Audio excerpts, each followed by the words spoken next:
మహబూబ్ నగర్, రంగారెడ్డి, హైదరాబాద్ పట్టభద్రుల ఎమ్మెల్సీ ఎన్నికల ప్రచారంలో భాగంగా జోగులాంబ గద్వాల్ జిల్లాలోని భీంనగర్లో జెడ్పీ చైర్మన్ సరిత తిరుపతయ్య ప్రచారం నిర్వహించారు. ఈ సందర్భంగా వారు మాట్లాడుతూ తెలంగాణ రాష్ట్రం ప్రభుత్వం అనేక సంక్షేమ పథకాలు ప్రవేశపెట్టి అగ్రభాగాన నిలుస్తోందని, రానున్న కాలంలో ఉపాధ్యాయులకు వారి సంక్షేమానికి ప్రభుత్వం పెద్దపీట వేస్తుందని తెలిపారు.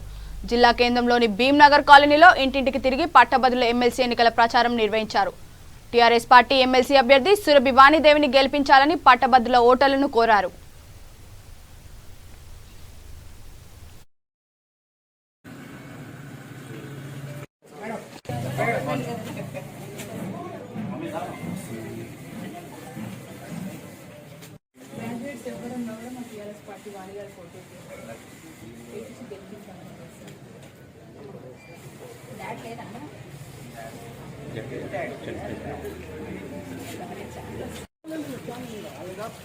ముఖ్యమంత్రి గారు వాణి గారిని ఎమ్మెల్సీగా క్యాండిడేట్గా నిర్ణయించడం అనేది ఒక అద్భుతంలా కనిపిస్తుంది. ఎందుకంటే ప్రచారం చేస్తున్నప్పుడు మాకు వచ్చే స్పందన అనేది ఖచ్చితంగా వాణి గారు భారీ మెజారిటీతో గెలవబోతున్నారు అనే దానికి ఒక సూచనలా కనిపిస్తుంది.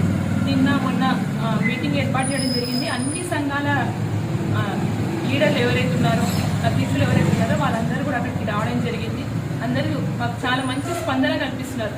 ఎందుకంటే డెఫినెట్గా ఉద్యోగస్తులు కొంతమంది పిఆర్సీ విషయంకి వచ్చేసరికి కొంచెం వ్యతిరేకత కనపడ్డ విషయం వాస్తవమే. కానీ వాళ్ళు కూడా ఇప్పుడు ఏకీభవించేది ఏంటంటే ప్రభుత్వం, టీఆర్ఎస్ ప్రభుత్వం ఎమ్మెల్సీగా వస్తేనే డెఫినెట్గా మనం అనుకునే మనకి వస్తాయి, ఏ సాధించుకోవాలన్నా టీఆర్ఎస్ ప్రభుత్వంతోనే అవుతుంది అని వాళ్ళు కూడా నిర్ణయించుకోవడం జరిగింది.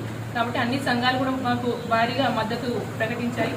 సో డెఫినెట్గా మన ఉమ్మడి జిల్లా నుంచి అత్యధిక మెజారిటీతో మన ఎమ్మెల్సీ వాణి గారు గెలవబోతున్నారు. మన పివి నరసింహారావు గారికి ఇదొక మనం అవార్డుగా, ఎందుకంటే ఆయనకి మనం చేసిన సేవలు చాలా చెప్పుకోలేనివి, ఆయనకి మనం ఒక అవార్డుగా ఇచ్చినట్టు ఉంటుంది. కాబట్టి డెఫినెట్గా మా అందరి ప్రజల్ని కోరుకునేది వాణి గారిని గెలిపించుకుందాం.